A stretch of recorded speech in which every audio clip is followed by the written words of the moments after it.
이번 시간은 교환 작성법입니다. 교환은 교육과정을 보다 효율적으로 실행하기 위해 보기 쉽게 과정별로 써 놓은 것입니다. 교환은 어떻게 가르치고 어떻게 배우게 될 것인가에 대한 계획서입니다.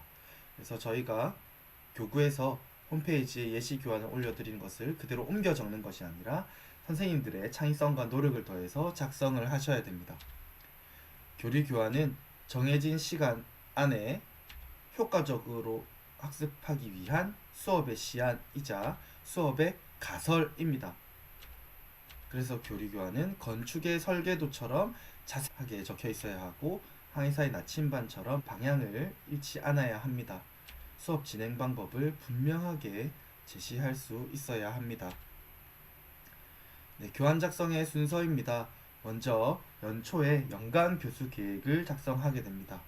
그리고 월별로 월간 교수 계획을 적고 그 다음에 주차별로 교환 로그를 작성하게 됩니다. 연간 교수 계획은 정기적인 교리 수업과 열린 교리 학습, 그리고 성월별 전례 및 특별 활동을 충실하게 수행하기 위해 각 학년별로 연초에 작성하는 것입니다. 이 연간 교수 계획에는 첫 번째 학년의 교육 목표가 들어가야 되고, 두 번째로 교장님의 사목 지침, 그리고 본당의 교육 지침이 반영되어야 할 것입니다. 세 번째 자세한 내용으로는 전례 주기, 학습 내용, 준비물, 공지사항 등이 들어가야 합니다. 이 연간 교수 계획 혹은 월간 교수 계획이 중요한 이유는 교환의 기준이 되기 때문입니다. 교환을 적다 보면 제일 처음에 내가 목표했던 것들을 잊어버리고 그 주차별로 그때그때 교환을 써내기 바쁘게 되는 경우가 있습니다. 그럴 때 다시 내가 처음에 어떤 목표를 가지고 있었는지, 1년 동안 내가 학생들에게 무엇을 전달하고 싶었는지 다시 한 번 더 일깨워 주는 것이 바로 연간 교수 계획입니다. 네, 교환록을 보시면 제일 첫 장에 이렇게 있습니다.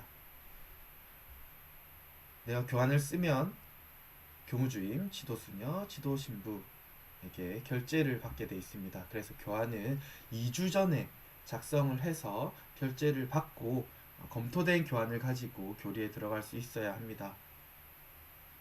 준비물과 주제 그리고 학습 목표가 적혀 있고요. 교리 순서를 교환에 명시를 해서 각 코너별로 나는 어느 정도의 시간을 할애하겠다를 교환에 명시하게 됩니다. 나눔 교리 순서는 보는 것과 같습니다. 첫 번째 시작 기도, 두 번째 출사 호명 및 생활 나눔, 세 번째 말씀 듣기 및 해설, 네 번째 말씀 새기기, 다섯 번째 말씀 나누기, 여섯 번째 말씀 가꾸기, 일곱 번째 정리, 여덟 번째 5분 교리, 아홉 번째 마침 기도. 총 9가지의 단계로 나눔 교리는 진행이 됩니다. 먼저 일반적인 교환을 구성을 보면 총 5단계로 구성이 되는데, 그 제일 첫 번째는 0단계로서 준비 단계입니다. 학생들이 학습 내용을 받아들일 수 있도록 준비를 시키는 시간입니다. 이 준비 단계에서 학생들의 관심을 불러일으킬 필요가 있습니다. 그래서 일상적인 사고나 행위를 통해서 혹은 그 친구들의 생활 환경과 결부시켜서 정신을 집중시키고 주의를 환기시키고 목표를 제시하게 됩니다. 기본적인 인사말, 안부 인사, 출석 확인, 학습 목표 전달 및 동기 유발이 이 준비 단계에 들어가게 됩니다. 나눔 교리에서 보면 이 준비 단계에 교리실을 준비하는 것도 포함이 됩니다. 교리 시간에 학생들이 먼저 들어가 있고 교사가 나중에 교리실에 들어가는 것이 아니라 먼저 교리실을 꾸며놓은 상태에서 교사가 학생들을 기다릴 수 있어야 합니다. 이 사진은 저희가 고3 마음다지 캠프 때 학생들과 함께 기도 시간을 가지기 위해서 강당을 세팅한 사진입니다. 그 고3 마음다지 캠프의 주제와 흐름에 맞게 별과 바다를 시각적으로 표현을 해봤습니다. 이렇게 꾸며놓고 기도를 하는 것과 그냥 밝은 강당 안에서 기도를 하는 것은 분명히 다른 효과를 가져오게 될 것입니다. 이런 것처럼 나눔 교리에서도 교리실을 준비하는 단계가 필요합니다. 기도하는 분위기, 조금 진중한 분위기가 필요한 주라면 교리실에 불을 끈다든지 초를 켠다든지 하는 식으로 분위기를 꾸밀 수가 있겠고요. 아니면 조금 밝게 좀 자유로운 분위기에서 나눔을 하는 것이 더 필요한 교리 내용일 때는 강당에 불을 켜고 일반적인 교리실 세팅을 한다든지 교리 내용에 맞게 교리실을 준비하는 과정이 필요합니다. 그 다음은 시작 기도입니다. 나는 교리 시작 기도를 원칙으로 하되 필요에 따라서는 자유 기도 혹은 다른 기도문으로 시작 기도를 대체할 수 있습니다. 이제부터 본격적인 1단계가 시작됩니다. 1단계는 도입으로서 정식적으로 교리를 시작하는 단계입니다. 이 도입 단계에서는 목표의 교리 내용을 함축적으로 제시를 해야 합니다. 단 너무 함축을 해서 교리 교육 내용이 본질에서 벗어나지 않도록 주의를 해야 됩니다.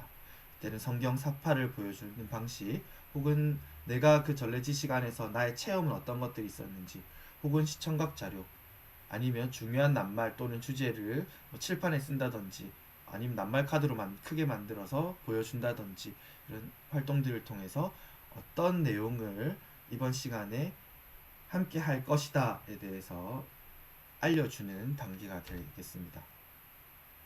나눔 교리에서는 출석 호명 및 생활 나눔이 도입 단계를 대체합니다. 그냥 뭐 한 방향으로 돌아가면서 홍길동 베드로 출석했습니다. 반갑습니다. 하면 다른 친구들이 반갑습니다 라는 방식이 있을 수도 있겠지만 저는 교사가 학생들 이름을 한 명 한 명 불러주면서 물어보는 방식을 선호합니다.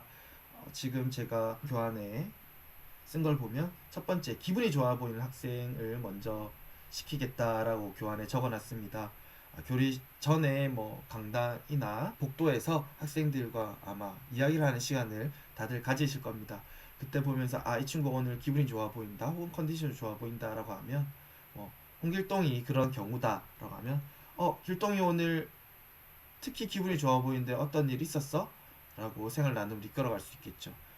아니면 그런 기분이 좋아 보이는 학생이 발견되지 않는다라면 지난주 교리 시간에 이번 주에 학교 시험을 친다든지 생일이 있다든지 이런 특별한 일이 있었던 학생들을 호명하겠다라고 이 순위로 제가 교환에 적어놨습니다. 그래서 저는 교사가 한 명 한 명 이름을 불러주면서 편하게 이야기하듯이 생활 나눔을 하는 방식을 선호하는 편입니다. 이 단계가 도입의 나눔 교리에 들어가는 이유는 나눔 교리가 나눔을 바탕으로 교리가 진행되기 때문에 입을 여는 운동을 하기 위한 단계가 되는 것입니다. 두 번째 단계는 전개입니다. 참뜻을 이해할 수 있도록 학생들의 입장과 결부시켜서 쉽게 설명하는 단계입니다. 이때 중요한 것은 선생님이 말하는 기술 혹은 제스처 혹은 판사하는 내용들, 시청각 자료 등을 자유롭게 편성을 하지만 숙달된 상태에서 진행할 수 있어야 한다라는 것입니다. 그래서 먼저 연습하고 저는 전날이나 전전날 거울을 보면서 혹은 지금 선생님들께 이 강의를 녹음하는 것처럼 실제로 녹음을 해서 들어보면서 내가 어떨 때 어떤 톤으로 말하는지 어떤 손동작을 하는지 어떤 표정을 짓는지 이런 것들을 살펴보는 편입니다. 학습 목표를 알아가는 과정이며 교리의 해설이 이 단계에 들어가게 됩니다. 나눔 교리에서는 말씀 듣기 및 해설이 이 전개 단계에 해당하게 됩니다. 일단 말씀 듣기를 하기 전에 성경을 읽기 전에 드리는 기도를 함께 바쳐야 하고요. 성경을 읽을 때 총 2번을 읽게 됩니다. 한 명씩 돌아가면서 한 절씩 읽고 그 다음에 전체가 함께 읽는다든지 아니면 돌아가면서 2번을 읽는다든지 다양한 방식들을 선택할 수 있게 됩니다. 다음 해설입니다. 복음의 주된 메시지가 무엇인지 밝히고 학습 목표와 복음의 연관성에 대해서 언급을 합니다. 예시가 된 교환에서는 갈릴레아 지방과 유다 지방 그리고 사마리아 지방이 어디에 위치해 있는지 눈으로 보면 조금 더 알기 쉬울 것 같아서 저 같은 경우는 교환에 이스라엘 지도를 첨부를 했습니다. 그 다음으로 이어지는 단계는 말씀 새기기 단계입니다. 말씀 새기기는 복음의 내용을 되새길 수 있는 간단한 문제를 풀어보는 시간입니다. 그래서 객관식 혹은 단답형 문제로 이루어져 있습니다. 많은 시간을 할애하실 필요는 없고요. 간단하게 이 문제를 풀어보면서 복음을 다시 한 번 더 살펴보는 시간을 가진다라고 생각을 하면 좋을 것 같습니다. 자, 교환을 보시면 어떤 말을 통해서 질문을 할 것인지 그리고 문제는 어떻게 읽을 것인지 그리고 정답이라고 먼저 선착순으로 해서 그런 퀴즈 시간처럼 꾸밀 수도 있겠지만 저 같은 경우는 이 주 교환은 답을 찾은 학생은 다른 학생에게 방해되지 않도록 조용히 머리에 손을 올려서 복음을 읽는 것에 더 중점을 뒀습니다. 야곱의 우물이 복음 텍스트의 어떤 부분에 있는지 다시 한 번 더 살펴볼 수 있게 하고, 혹시 야곱의 우물이 뭔지 궁금한 사람을 위해서 야곱의 우물에 대한 설명은 그대로 놔뒀습니다. 그 다음 이어지는 것이 나눔 교리의 핵심일 것입니다. 말씀 나누기 부분입니다. 교환을 보면 나의 나눔과 어떻게 진행을 할 것인지에 대해서 자세하게 교환에 적어놨습니다. 질문을 정리하는 부분까지. 그래서 말씀 나누기 구절에 대한 설명과 함께 주제와 학습 목표에 맞추어서 흐름을 이어가야 합니다. 그리고 진행자의 나눔을 미리 준비하셔야 합니다. 세 번째 단계는 종합 단계입니다. 교리 내용의 주요 골자를 함축적으로 요약하여 되풀이하는 단계입니다. 단순하게 앞에 했던 내용을 반복하는 것이 아니라 우리가 이번 시험을 통해서 무엇을 배웠는지 제시하고 학생이 그것을 감지하고 발전시킬 수 있도록 이해시켜야 합니다. 이것이 이해가 돼야 자신의 것으로 만들 수 있겠죠. 네. 학습 목표에 대한 완전한 이해, 그리고 내용의 통합적인 이해를 하는 단계라고 생각을 하시면 됩니다. 나눔 교리에서는 말씀 가꾸기가 이 부분에 해당을 합니다. 나눔 교리의 주제와 관련된 예화를 읽어보는 시간, 혹은 나눔 교리의 주제를 작업권을 통해서 구현해보는 시간입니다. 이 두 개 중에 하나가 랜덤하게 재구성이 되게 됩니다. 그래서 이 활동들을 통해서 주제를 한 번 더 되새겨보는 시간이 되겠습니다. 네 번째 단계는 심화 단계입니다.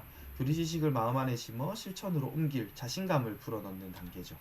찬미, 흠숭, 감사, 청원을 통해서 이루어질 수 있고요. 성령의 이끄심에 의지하여 변화를 체험하는 시간입니다. 그래서 이 시간 안에 어떻게 실천으로 옮길 수 있는지 한 번 더 되돌아보는 시간이라고 생각을 하시면 됩니다. 그래서 교리 끝나고 숙제로 내줄 것이 아니라 그 교리를 마치는 시간에 교육에서 받은 느낌이 남아있을 때 이것들을 통해서 본 교리에 대한 더욱 깊은 설명과 함께 기도하는 시간을 가질 수 있을 것입니다. 나눔 교리에서는 정리 부분이 이에 해당합니다. 교환의 핵심이기 때문에 3분 이내로 오늘의 나눔을 정리합니다. 나눔 교리는 각자의 나눔이 교리의 구성이 되기 때문에 교리 마지막 쯤에는 그래서 우리가 무엇에 대해서 나눔을 했는지 생각하기 어려울 수 있습니다. 그래서 교사가 오늘의 나눔을 한번 정리해 주면서 우리는 무엇에 대해서 나눔을 했었다라는 사실을 상기시켜 줘야 합니다. 마지막 5번째 단계는 응용 단계입니다. 하느님 위에 살고 함께 살며 자녀로서 자발적으로 신앙생활을 할 수 있도록 동기를 자극하는 부분입니다. 그 방법에는 무엇이 있는지 선생님 질문하거나 학생들끼리 토론하거나 혹은 나눔하면서 어떻게 우리는 예수님을 따라 살 수 있을지에 대한 그런 것들을 성당에서뿐만 아니라 가정으로 돌아가서, 학교로 돌아가서, 생활로 돌아가서 어떻게 예수님을 따라 살지 생각을 해보는 시간입니다.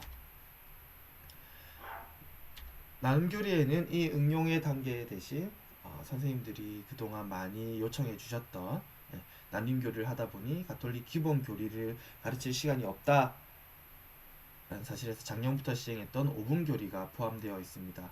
책에는 이렇게 도표로서 키워드들이 표현이 되고요. 교환에는 이렇게 나는 어떻게 설명을 할 것인지 중요한 부분 밑줄을 쳐가면서 이 부분에 대해서 중점적으로 설명을 하겠다, 중요한 부분이라는 것을 교환에 명시를 해 놓았습니다. 그리고 마침 기도로 나눔 교리를 마치게 됩니다.